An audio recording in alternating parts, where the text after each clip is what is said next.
मेरा नाम है मोहित और आपका स्वागत है हमारे यूट्यूब चैनल हिस्ट्री चैंपियन में। तो जैसा कि आप जानते हो, आपका जो पेपर होने वाला है पर्सनल एडमिनिस्ट्रेशन एंड गवर्नेंस का माइनर का जो पेपर होने वाला है, इससे संबंधित जितने भी महत्वपूर्ण प्रश्न होने वाले हैं सारे के सारे मैं आपको करवाने वाला हूँ। मतलब कंप्लीट वन शॉट वीडियो होने वाला है, जिसमें अपन यूनिट फर्स्ट को रिवाइज करेंगे, यूनिट सेकंड को रिवाइज करेंगे, यूनिट थर्ड को रिवाइज करेंगे, यूनिट फोर को रिवाइज करेंगे। चारों के चारों जो यूनिट है उनको अपन रिवाइज करने का प्रयास करेंगे। तो काफी महत्वपूर्ण वीडियो होने वाला है। तो आपको क्या करना है, वीडियो को लाइक कर देना, चैनल को सब्सक्राइब कर देना और अपने दोस्तों को जरूर से शेयर कर देना है। तो चलो शुरू करते हैं अपन।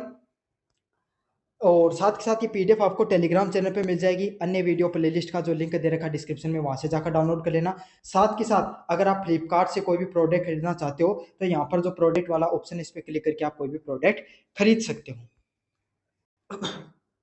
पहला है, कार्मिक प्रशासन की परिभाषा दीजिए तथा इसके स्वरूप, क्षेत्र एवं महत्व को स्पष्ट कीजिए। तो आपके सामने जो कार्मिक जो प्रशासन होता है उसकी परिभाषा के बारे में बताना है तथा इसके स्वरूप, क्षेत्र एवं महत्व को स्पष्ट करना है। तो चलो शुरू करते हैं अपन। सबसे पहला कार्मिक प्रशासन क्या होता है। एक पारंपरिक अवधारणा है जो किसी संगठन के भीतर कर्मचारियों में प्रबंधन से संबंधित होती है। तो क्या होती है कार्मिक प्रशासन, पर्सनल एडमिनिस्ट्रेशन। मतलब कोई भी संगठन होता है ना, उसके भीतर जो कर्मचारी होते हैं उनके बीच में जो प्रबंधन के रूप में कार्य करें। जैसे थारी स्कूल है, कॉलेज है, एक अंदर के जो प्रिंसिपल सर है, बस सारा का सारा जो स्कूल का टीचर है, उन सब ने क्या करी, प्रोफेसर ने प्रबंधन करने को कार्य करें उनके अलावा है। यह ऐसी प्रक्रिया होती है जो जिस प्रक्रिया के रूप में परिभाषित किया जाता है जो संगठन के उद्देश्य को प्राप्त करने के लिए कर्मचारियों की भर्ती, परीक्षण व विकास व वेतन संबंधित कार्यों पर नियंत्रित करती है। तो यह क्या प्रक्रिया है, या पूरी प्रक्रिया है जिन कर्मचारियों की जो भर्ती होगी, जो उनको परीक्षण होगा, विकास होगा और वेतन संबंधित जो भी चीज हुई, उन सब चीजों पर नियंत्रित करके नियंत्रण कर उनको कार्य करे। तो यही है, इसमें क्या होता है, सारे जो कर्मचारी होते हैं भाई, जो प्रोफेसर लागे हैं उनको जो भर्ती की साबू करी गई, उन्हें फिर ट्रेनिंग दी गई कि भाई पढ़ानो कहें चाहे मान ट्रेनिंग तो पहले ही हो जाए, बीएड वगैरह, बीपीएड वगैरह जो एमएड करेड आ रही है या बीएड करेड आ रही है उनके अंदर, तथा उनके वेतन संबंधित कि भाई उन्हें कया कया जो वेतन है कितो कितो देना चाहिए, वह सारा काम एक अंतर्गत आवा है। यह प्रशासन का एक कार्यात्मक क्षेत्र होता है जो कर्मचारियों के उपकरण के रूप में देखता है। तो ये पूरा को पूरा एक यहाँ की प्रणाली हुआ है जिसके अंदर क्यों है, जो सारा का सारा कर्मचारी के मिलजुल के एक साथ एक अंदर कार्य करे हैं, जिसका उद्देश्य नियमों और प्रतिक्रियाओं के माध्यम से संगठन की दक्षताओं को बनाए रखना है। तो यही है जहाँ थारा प्रोफेसर सर, जो प्रिंसिपल सर है, सारा जो प्रोफेसर है, उन पर क्या कंट्रोल करके रखें कि भाई थाने एक इतनी देर तक क्लास लेनी है, इतनी देर तक प्रैक्टिकल कराना है ना, एक क्लास में यो टीचर जागो, एक क्लास में यो टीचर जागो। तो यही है कि जो अलग अलग जो नियम बनाए जाते हैं, जो प्रक्रिया बनाई जाती हैं, इससे क्या होता है, संगठन की जो दक्षता होती है उसको बनाए रखने में ये कामयाब होती है ये सब चीजें। नेचर की बात करें, कार्मिक प्रशासन का जो स्वरूप मुख्य रूप से नियम आधारित रहता है। तो आपका जो कार्मिक प्रशासन होता है, जो कार्मिक प्रशासन होता है, इसमें क्या होती है, सारी चीजें किस पे आधारित होती हैं, आपके सामने नियम पे आधारित होती हैं, रूल रेगुलेशन के आधार पर होती हैं, तथा प्रोसेस ओरिएंटेड भी रहती हैं, प्रक्रिया आधारित भी रहती हैं, प्रक्रिया उन्मुख भी रहती हैं, मतलब प्रक्रिया के आधार पर भी चीजें चलती रहती हैं। यह कर्मचारी को एक स्थिर संसाधन मानता है। ये कर्मचारी को क्या मानता है कि भाई कर्मचारी होते हैं वो क्या हमारे संसाधन के रूप में होते हैं। संसाधन मतलब अपने के लिए काम करके देगा, तो अपने क्या होगा, अपना उस चीज से फायदा होगा, वह अपने के लिए एक संसाधन है। संगठन के नियमों के अनुसार कार्य करना होता है। तो थाने भी बेरोजगारी का नियम बना दिया कंपनी वाला, भाई कर्मचारी काम करेगा, जैसे स्कूल का प्रिंसिपल सर कोई नियम में बदलाव कर दियो तो भाई उन्हें मानना पड़ेगा कि मोबाइल को लेके जा उसको कॉलेज में पढ़ाता समय, तो ये सब नियम मानने पड़ेंगे उनको। तो यही होता है कि वो संगठन के नियमों के अनुसार कार्य करना होता है।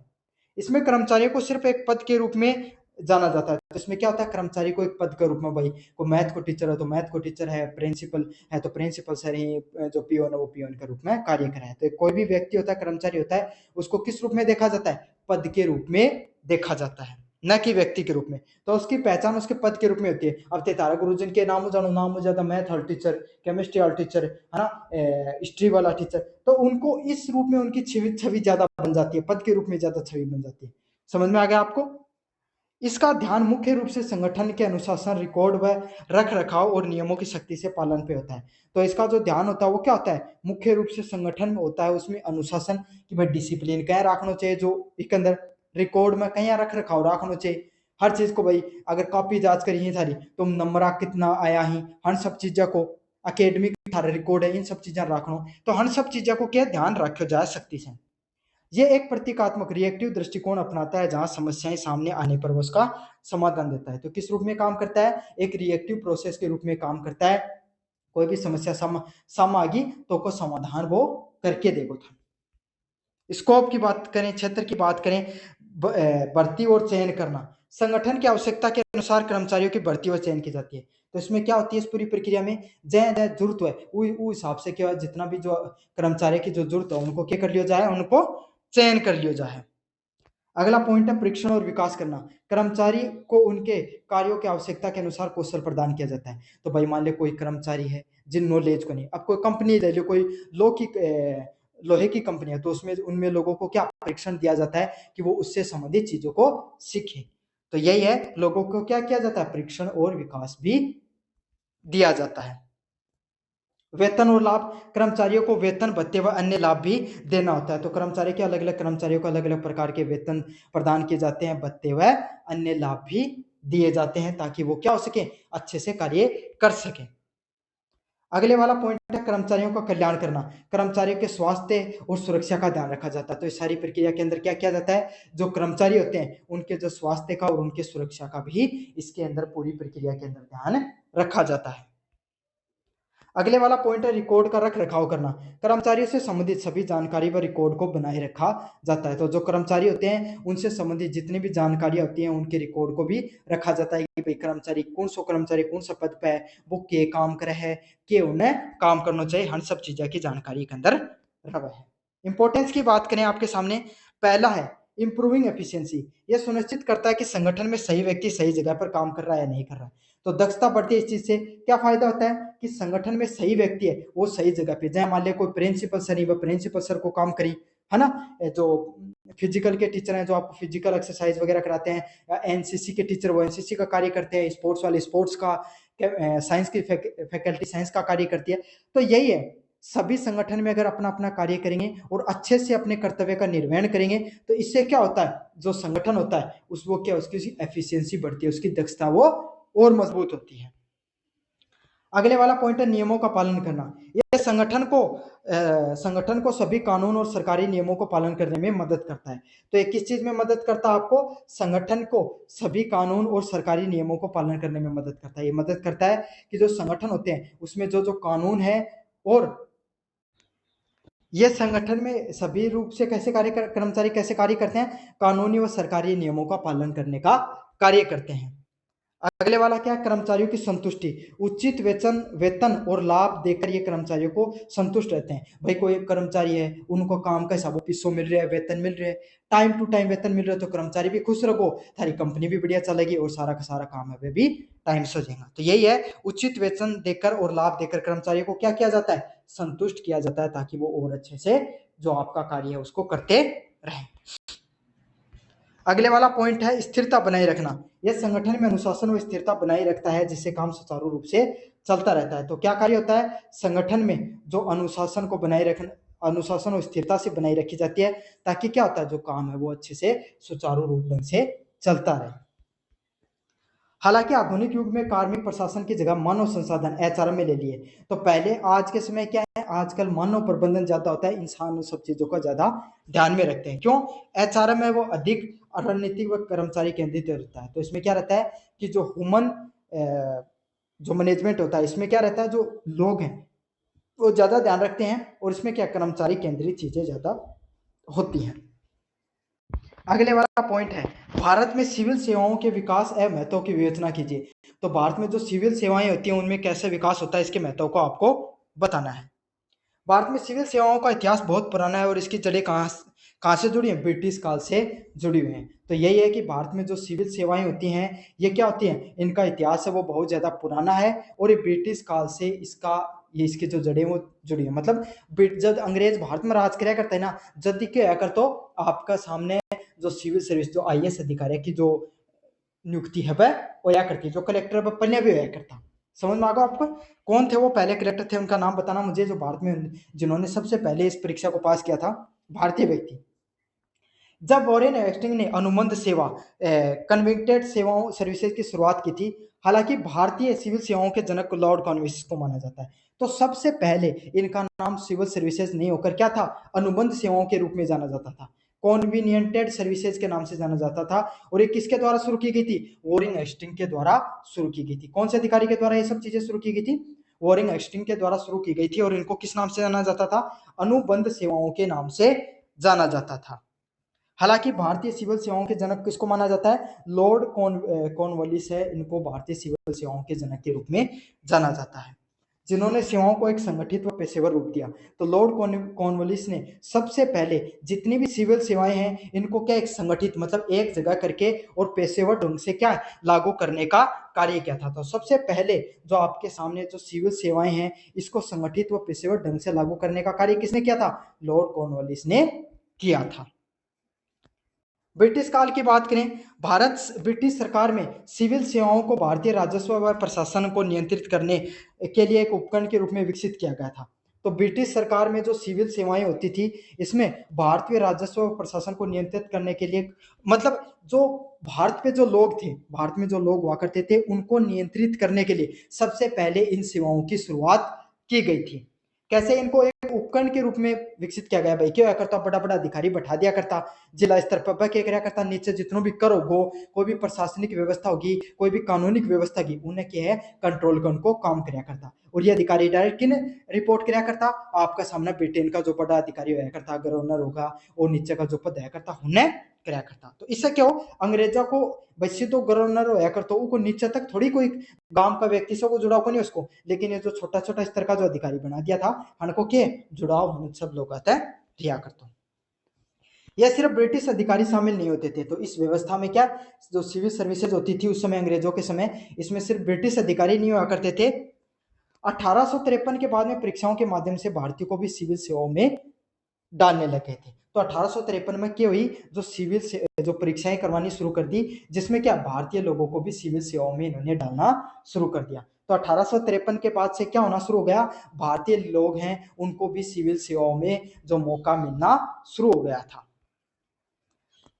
स्वतंत्रता के बाद सरदार वल्लभ भाई पटेल ने सिविल सेवाओं को स्टील फ्रेम ऑफ इंडिया कहा। तो जैसे ही स्वतंत्रता मिली भारत को, उसके बाद में जो सरदार वल्लभ भाई पटेल है इन्होंने क्या कहा है, इन्होंने जो सिविल सर्विसेज हैं, जो आईएएस की जो पोस्ट होती है, इनको क्या कहा था, स्टील फ्रेम ऑफ इंडिया। मतलब यहाँ समझ लो स्टील का मजबूत हुआ ना एकदम, और कोई भी उद्योग होगा कोई रीढ़ की हड्डी हो स्टील, अये कहोगे तो एक रीढ़ की हड्डी मान लो, एक भारतीय जो व्यवस्था है गवर्नेंस की, कार्य प्रणाली की, उसमें जो आईएएस है वो क्या होते हैं, स्टील फ्रेम के रूप में जाना जाता था। उनको मानना था ये सेवाएं एक मजबूत व एकीकृत भाव की भारत की नींव रखेंगी। तो उनका यही मानना था कि ये जो सेवाएं हैं ये क्या करती हैं, भारत के अंदर जो एक भारत को एक करने का कार्य करेंगी और एक मजबूत राष्ट्र का निर्माण करने में सहायक होंगी। भारतीय संविधान के अनुच्छेद 312 के तहत अखिल भारतीय सेवाएं आईएएस, आईपीएस, आईएफएस की स्थापना की। तो इसमें अनुच्छेद जो 312 था, इसमें क्या अखिल भारतीय सेवाएं थी, इसमें आईएएस अधिकारी, आईपीएस अधिकारी व आईएफएस अधिकारी होते हैं, इनकी स्थापना की गई, जिनका केंद्र व राज्यों में एक मजबूत कड़ी। तो आईएएस क्या होता है, आपको जो राज्य स्तर पे प्रशासनिक व्यवस्था को देखता है, आईपीएस होता है वो पुलिस से संबंधित व्यवस्थाओं को देखता है, और आईएफएस होते हैं ये जो आपको अंतर्राष्ट्रीय स्तर पे जो काम करने का, व्यवस्थाओं को संभालने का कार्य होता है। समझ, जनप्रतिनिधि के रूप में जाते हैं आपके सामने विदेशों में, एम्बेसडर जिनको बोला जाता है। तो यही है, इनका उद्देश्य ये था केंद्र और राज्यों के बीच में मजबूत कड़ी। तो पहले क्या हुआ करता था, अंग्रेज हुआ करते थे, अंग्रेज के अधिकारियों का नीचे के गांव के लोग हो गए या फिर राज्य के लोग हो गए, उनसे जुड़ा होने का अधिकारी कौन करते थे, सिविल सेवा। अब वो अंग्रेज रहे नहीं, तो अब क्या जिला स्तर पे जो मुख्यमंत्री हो गया और जनप्रतिनिधि हो गया, केंद्र स्तर की कोई परियोजनाएं होगी, उनसे डायरेक्ट रूप से आपके सामने जो सिविल सेवाएं हो गई, जो ये अधिकारी हैं, इनका जुड़ाव रहता है। अगले वाला पॉइंट है सिविल सेवाओं का महत्व। सिविल सेवाएं किसी भी लोकतंत्र की सफलताओं के लिए बहुत महत्वपूर्ण होती हैं। तो जो सिविल सेवाएं होती हैं, आईएएस की जो पोस्ट होती हैं, क्या होती हैं, कोई भी लोकतंत्र होती है उसकी सफलता के लिए बहुत महत्वपूर्ण है। कि कोई भी जो लोकतंत्र हो गया उसमें सफल होने के लिए आईएएस जो सिविल सेवाएं हैं, इस प्रकार की जो प्रशासनिक प्रणालियां हैं वो बहुत ज्यादा जरूरी होती हैं। इससे क्या होता है, जो पूरा प्रशासनिक दृष्टिकोण से मजबूत होती है चीजें। इनका महत्व निम्नलिखित बिंदु से समझा जा सकता है। तो इनको कैसे समझ सकते हैं अपन, पहला, नीति क्रियान्वयन के रूप में काम करना। सिविल सेवक सरकार द्वारा बनाई गई नीतियों और कानूनों को जमीनी स्तर पर लागू करती है। तो जो सिविल सेवक होते हैं ना, जो सिविल सेवक होते हैं, यह क्या करते हैं, सरकार के द्वारा जो अलग अलग प्रकार की जो नीतियां बनाई जाती हैं, जैसे मान लो कि कोई भी योजना बना दी, आयुष्मान भारत योजना है, तो इसका लागू करने का कार्य किसका है भाई? निर्माण कौन करती है? संसद निर्माण करती है। समझ में आ गई नीति। अब उसको लागू करने का कार्य ऐसे थोड़ी है कि भाई संसद में बैठे जनप्रतिनिधि, संसद में बैठे जो आपके सामने एमएलए एमपी हैं, जो आपके विधायक पालिका में है या फिर संसद में, क्या वो आकर इन नियमों को लागू करेंगे? नहीं करेंगे। खाद्य सुरक्षा योजना है तो 5-5 किलो अनाज भाई थोड़ी बांटेगा था संसद, कौन बांटेगा ना, तो कौन उनको लागू करेगा? उनके नीचे अधिकारी होते हैं। तो सिविल सेवा के जो अधिकारी होते हैं वो लागू करते हैं। भाई डीलरान बुलाएंगा या फिर जो एफसीआई के अधिकारियों को बुलाएंगे, सुचारू रूप से चालू करेंगे, एफसीआई वाला डीलरान बुलाएंगा, तो ये सारी व्यवस्था है वो चलती है। तो यही होता है, जो नीतियां बनती हैं ये सरकार, सिविल सेवक क्या होते हैं, जो नीतियां होती हैं उनको जमीनी स्तर पर लागू करने का कार्य करते हैं। तो जो भी नियम कानून बनाएगा, जो भी नीतियों को निर्माण करेगा, बस जमीनी स्तर पर लागू हो उसकी इकले के करो जाए, सिविल सेवकों को यही काम हुआ है। प्रशासनिक स्थिरता, सरकार बदलने के बावजूद सिविल सेवक अपने पद पर बने रहते हैं। तो सरकार बदलती रहती है, सरकार आती जाती रहती है, लेकिन सिविक सेवक सरकारी नौकरी भाई बन के तो हमेशा क्या रहेगी, नौकरी हमेशा से बनती रहेगी, चलती रहती है। तो जो राजनीतिक रूप से बदलाव देखने को मिलता है, लेकिन प्रशासनिक रूप से क्या है, आपके सामने बदलाव नहीं होता है। इसलिए क्या प्रशासन होता है उसमें स्थिरता देखने को मिलती है। भाई चाहे मुख्यमंत्री तो बदल गो, लेकिन कलेक्टर बदल जाए, लेकिन पद तो कौन बदलाना। तो यही आप तो जब दे आके अपने पटवारी ने पकड़ लिया, ग्राम सेवक ने पकड़ लिया कि भाई साहब हमारो काम को नहीं हो, जाके मिल लिया उन्होंने। अब मुख्यमंत्री तक तो अपनी पहुंच करनी, लेकिन पटवारी ग्राम सेवक तक तो है ना, वो आगे जाके कलेक्टर ने बताओ समस्या, वो कलेक्टर आगे जाके संसद में या फिर मान लो कि वो अपना बड़ा अधिकारी ने बताओ। तो यही है कि आपको जो प्रशासनिक स्थिरता प्रदान भी होती है इस चीज से, क्योंकि लगातार ये पद है वो बने रहते हैं। कानून और व्यवस्थाएं, भारतीय पुलिस व्यवस्थाएं के अधिकारी देश को कानून और व्यवस्था को बनाने का भी काम करते हैं। तो आईपीएस जैसी पोस्ट होती है, इंडियन पुलिस सर्विसेज से संबंधित, तो इसमें क्या होता है आपके सामने, ये कानून व्यवस्थाओं को लागू करने का भी कार्य करते हैं। भाई पुलिस का नीचे और सीओ हो गया आपके सामने, एसएचओ हो गया, ये सब पोस्ट होती हैं। जो एक आईपीएस क्या करता है, पूरे जिले के नीचे जितने भी पुलिस अधिकार से संबंधित जितने भी पद होते हैं उनको नियंत्रित करने का काम करता है। अगर कोई बहुत बड़ी घटना हो गई उसको अपने नीचे लेकर उस पर कार्रवाई कर सकता है। समझ में आ गया? तो कानून और व्यवस्था लागू करने का भी काम इन पदों का होता है। अगला है जनता के प्रति जवाबदेही। सिविल सेवक जनता की समस्याओं को हल करना और उनकी शिकायतों को दूर करने का कार्य होता है। तो कोई भी इंसान सिविल सेवक बनता है तो उसका कार्य क्या होता है, वो जनता के प्रति वफादार रहने का कार्य होता है कि भाई जनता की कोई समस्या ही उनको समाधान उन करना पड़े। समझ में? उनकी शिकायतों को दूर करने का उसका प्रथम कार्य होता है। तो उसका प्रथम कार्य यही होता है कि वो उसकी जो जनता होती है उसको सेवा करना है, जनता है उसकी जो समस्याओं का समाधान उसको करना, उसका यही कार्य है। अगला क्या है, विकास का इंजन। सिविल सेवाएं विकास परियोजनाओं को लागू करती हैं और ये सुनिश्चित करती हैं कि विकास के लाभ समाज के सभी वर्गों तक पहुंचे। तो यही है, सिविल सेवाओं के जो विकास परियोजनाएं होती हैं उनको हर व्यक्ति तक पहुंचाने का कार्य किसका होता है, आपके सामने जो सिविल सेवक होते हैं उनका कार्य होता है। परामर्श व विशेषज्ञता, सिविल सेवक अपने अनुभव और विशेषज्ञता के आधार पर सरकार के नीति निर्माण की सलाह देते हैं। तो क्या करते हैं आपके सामने जो सिविल सेवक होते हैं, जो आईएएस अधिकारी होते हैं, ये अपने अनुभव व विशेषज्ञता के आधार पर जो सरकार में, अब मान लो जो नेता बनते हैं आपके सामने, मुख्यमंत्री हो गया आपके सामने, और जो जो मंत्री हो गए, स्वास्थ्य मंत्री, तब स्वास्थ्य मंत्री है भाई, उनसे पूछो तो आप खुद को स्वास्थ्य कौन संभाले जा रहे हो, वजह है कई बार मान लो यहाँ का स्वास्थ्य मंत्री भी बन जाए, शिक्षा मंत्री ने खुद न खुद बेरो की शिक्षा की है वो खुद बारी पास है, गणाई बन जाए यहाँ का शिक्षा मंत्री, गणाई राज्य में होगा भी आज के टाइम में, है ना। और मान ले बन रहा भी ही तो कई है कहीं जन की डिग्रिया को या तो पतो को नहीं की कठे की, बस यही गलतियों भी कौन बेरो रहा कई बार, है ना। तो यही है, तो उनको तो थोड़ी पता है शिक्षा में कैसे नीतियों का निर्माण करते हैं। तो ये नीतियों का निर्माण करने का सारा काम किसका होता है, इन आईएएस अधिकारियों का होता है। यही आईएएस अधिकारी आगे जाके सचिव बनते हैं, बड़े पदों पर रहते हैं, और नीतियां जो आपके सामने आज के समय जो भी योजना देखते हो वो इन्हीं की देन होती है, इन्हीं का दिमाग होता है। तो यही होता है, ये परामर्श व विशेषज्ञता होती है इनको, जो सरकार में नीतियों निर्माण करने में सहायक भी होती है।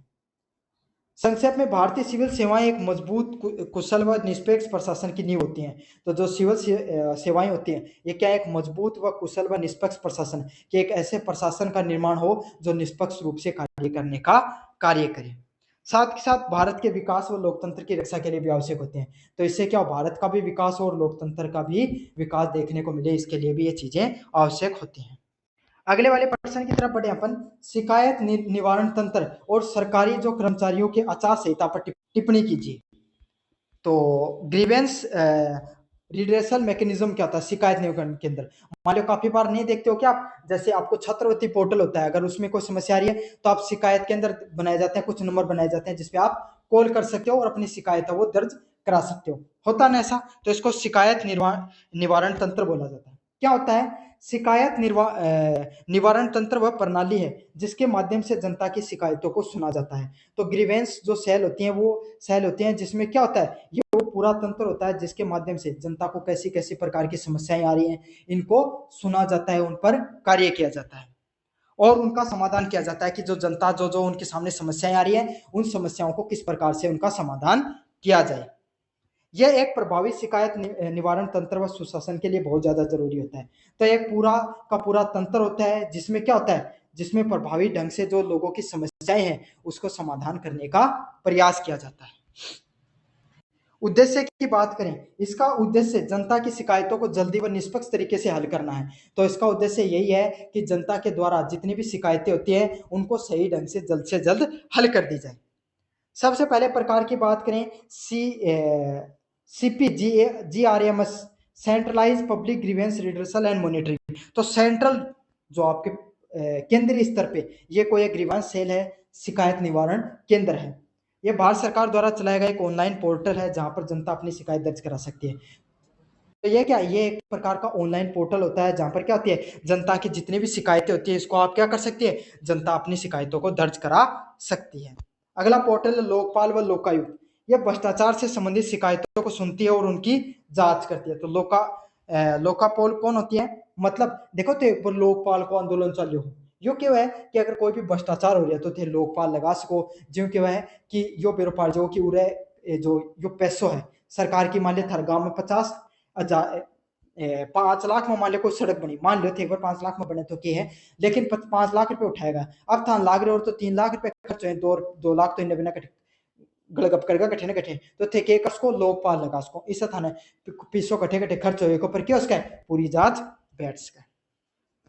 अगला क्या होगा, आरटीआई। आरटीआई का नाम आपने काफी बार सुना होगा। आरटीआई, इसमें क्या होता है, नागरिकों को सरकारी विभागों से जानकारी प्राप्त करने का अधिकार देता है। तो इसमें क्या जानकारी प्राप्त होती है, जो नागरिक होते हैं उनको सरकारी विभाग से जानकारी प्राप्त करने का अधिकार देता है कि भाई कट्ठे की तो पर पिसो खर्च हो रहे हैं, कट्ठे के हो रहा है, इन सब चीजों पर आपके सामने जो सरकारी विभाग होते हैं इनसे जानकारी प्राप्त करने का कार्य होता है। महत्व की बात करें, यह तंत्र जनता को और सरकार के बीच में विश्वास बनाए रखता है। तो यह तंत्र क्या करता है, सरकार और जनता के बीच में क्या विश्वास बनाए रखने का कार्य करता है कि सरकार कैसे कार्य करती है और जनता किस प्रकार से कार्य करती है, इन सब चीजों के बीच में विश्वास बनाए रखने का ये कार्य होता है।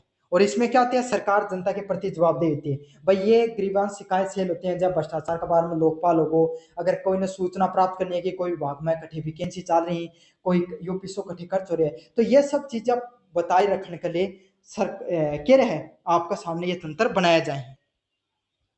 सरकारी कर्मचारी के आचार संहिता, कोड ऑफ कंडक्ट।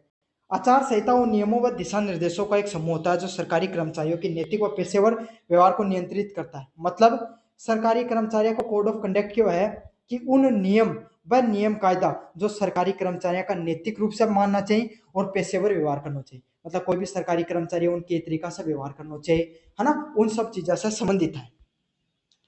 पहले वाले पॉइंट की बात करें, उद्देश्य, इसका उद्देश्य सरकारी कर्मचारियों को ईमानदारी, निष्पक्षता व जिम्मेदारी के साथ काम करना है। तो कोई भी जो सरकारी कर्मचारी लगा ऊपर ओथ लिखाई जाए, प्रतिज्ञा लिया जाए कि मैं भ्रष्टाचार कौन करूंगा, मेरा नियमा से कार्य करूंगा, यो काम करूंगा, यो काम करूंगा, करें तो एक ही को नहीं, लेकिन यह क्या है कि यह एक कोड ऑफ कंडक्ट है पूरा।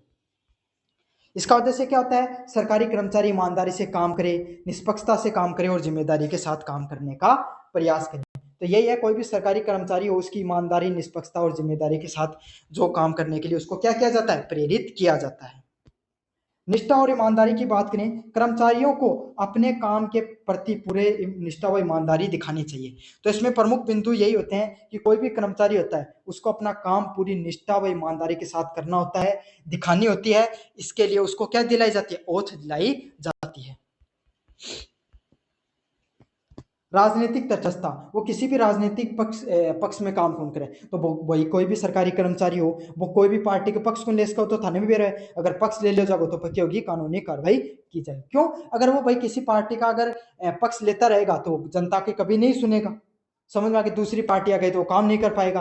तो यही है, उसको राजनीतिक रूप से तटस्थ होगा, उसको ये चीज समझनी होगी, सरकारी आएंगी सरकार जाएंगी, हमारा काम क्या है, हमारा काम है सरकारी, हम सरकारी कर्मचारी, हमारा काम, हमारा जो पद है उसके अनुरूप जो हमें कार्य करना है वो हमारा कर्तव्य है।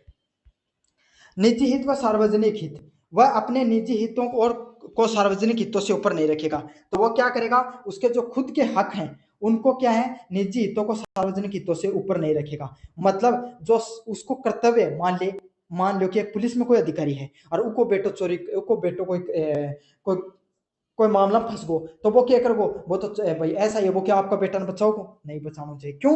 ये को निजी हक है, निजी हक की बजाय सार्वजनिक हक है कि भाई को बेटो अगर गलती करिए तो कानून का दायरा में जो गलती में जो सजा है वो उन्हें भुगतनी चाहिए। तो यही है, वो अपनी निजी हित के बजाय किसका हित रखेगा, समाज का है, सार्वजनिक हित है, उनको ऊपर रखने का कार्य करेगा।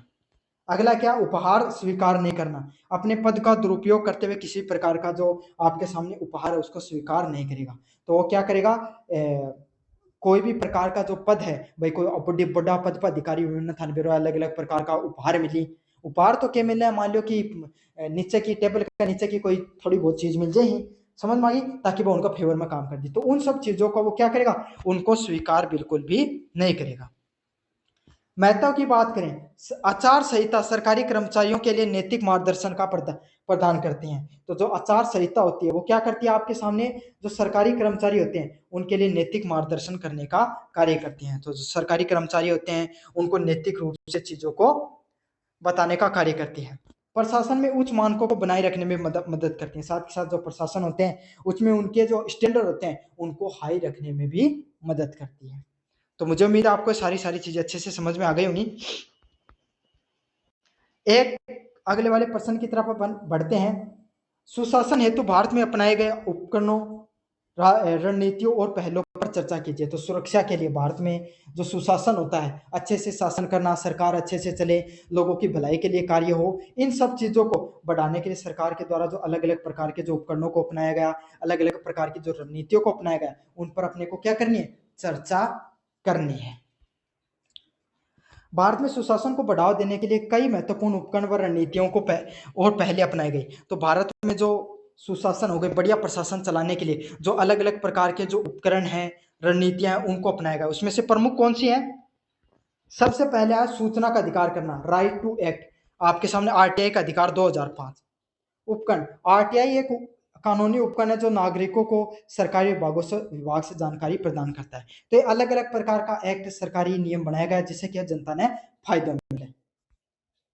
तो आरटीआई क्या था, एक ऐसा कानूनी उपकरण है जिससे क्या है, नागरिक क्या कर सकते हैं, सरकारी विभाग से जानकारी निकाल सकते हैं। तो पहले मान लो कि कोई भी ग्राम सेवक कर तो है ना, उन्हें कह देता साहब या सड़क बनी, हम कट्ठे रुपये खर्च हो, तो वो आनाकार नहीं कर देते कि भाई ये तुम्हारे अधिकार क्षेत्र से बाहर की बात है, आप तहसीलदार से पूछे, तहसीलदार आदि मिलते ही नहीं, समझ में आ गई। तो बेरे गुण पार्थों के रुपये खर्च हो रहे कट्ठे जनता को, तो एक लिए अधिनियम बनाया गया, आरटीआई को अधिनियम, इनके राइट टू इन्फॉर्मेशन, इसके अंतर्गत क्या होता, 2005 में लागू हुआ, नागरिकों को सरकारी विभाग से जानकारी, मतलब कोई भी विभाग में कट्ठे के गड़बड़ हो रही है, कोई भी चीज है, वो उससे पूछो जा सकता है।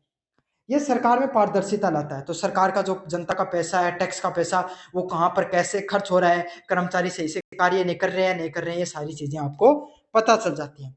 साथ के साथ भ्रष्टाचार को कम करने में मदद करता है। और इससे क्यों हो भाई, लोगों डर है कि आरटीआई लाग जाएगी तो क्यों जगो, अपना ने परेशानी को सामना करने मिलेगा। तो यही है, ये भ्रष्टाचार को कम करने में भी मदद करता है। अगला क्या, ई गवर्नेंस। ई गवर्नेंस सरकारी सेवाओं को नागरिकों तक इंटरनेट व मोबाइल फोन जैसी इलेक्ट्रॉनिक माध्यमों से पहुंचाने की एक रणनीति है। तो ई गवर्नेंस क्या होती है? ई गवर्नेंस सरकारी सेवाओं को नागरिकों तक इंटरनेट व मोबाइल फोन जैसी इलेक्ट्रॉनिक माध्यमों से पहुंचाने की पहुंच है। तो आजकल अलग पोर्टल पे घर बैठे मोबाइल में घर बैठे थे फॉर्म भर दो हो, समझ में आ गई, छात्रवृत्ति फॉर्म घर बैठे बस को। तो ये जो अलग अलग प्रकार का पोर्टल है, किसान सम्मान निधि था डायरेक्ट राज्य है ना, और था कोई गुरुद्वारे निकालने वो भी ऑनलाइन क्लास को, कोई भी चीज है, बात है ऑनलाइन घर बैठा कर सको हो, इनके कह जा ई गवर्नेंस का नाम से जानीता है। महत्व की बात करें, सेवाएं अधिक कुशल, तेज और पारदर्शी होती हैं। तो जो ई गवर्नेंस आपको दी जाती है इलेक्ट्रॉनिक माध्यमों से जनता की पहुंच बन गई है, ये क्या तेज और पारदर्शी होती है, मतलब इसमें आसानी से लोगों हर व्यक्ति तक आपकी पहुंच बनती है। उदाहरण के लिए ऑनलाइन जन्म प्रमाण पत्र व पासपोर्ट का आवेदन करना, तो इसमें क्या थे, जैसे कि ऑनलाइन आपने घर बैठे जन्म प्रमाण पत्र बनवा लिया है ना, पासपोर्ट के लिए आपने ऑनलाइन आवेदन कर दिया, तो यही है ई गवर्नेंस के माध्यम के आप बहुत आसानी से लोगों तक आपकी पहुंच बन जाती है। घर बैठे आप क्या कर सकते हो, अपने जन्म प्रमाण पत्र हो गए, पासपोर्ट हो गए, इनको आप आवेदन कर सकते हो। नागरिकों का घोषणा पत्र करना, यह एक लिखित दस्तावेज होता है जो किसी सरकारी विभाग द्वारा दी जाने वाली सेवाओं, मानक व समय सीमाओं और शिकायत निवारण प्रणालियों को बताता है। तो नागरिक घोषणा पत्र क्या होता है, एक लिखित दस्तावेज होता है जिसमें क्या होता है, सरकारी विभाग के द्वारा दी जाने वाली सेवाओं व मानक समय सीमाओं और शिकायत निवारण प्रणाली को बताता है। तो क्या बताता है कि जो सरकारी विभाग है वो कौन सी प्रकार की सेवा दे रहे हो, जैसे स्वास्थ्य विभाग के द्वारा कौन सी सेवा चल रही है, खाद्य विभाग के द्वारा कौन सी चल रही है, नगर पालिका विभाग के द्वारा कौन सी जो सेवा चल रही है, तो जो कौन सी सेवा चल रही है वह कितना समय तक होंगी और उनमें कौन सी शिकायत आ रही है और उनको कया कया निवारण करेगी, हर सब चीजा ने बताई जाए कि अंदर नागरिक घोषणा पत्र के अंदर ये सारी चीजा बताई जाए।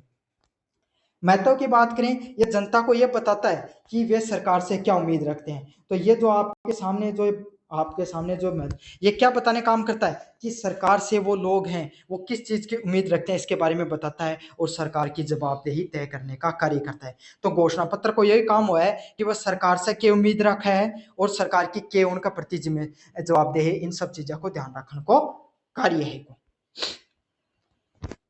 लोकपाल व लोकायुक्त, लोकपाल केंद्र सरकार में, लोकायुक्त राज्य सरकार में भ्रष्टाचार व शिकायतों को सुनने के लिए होता है।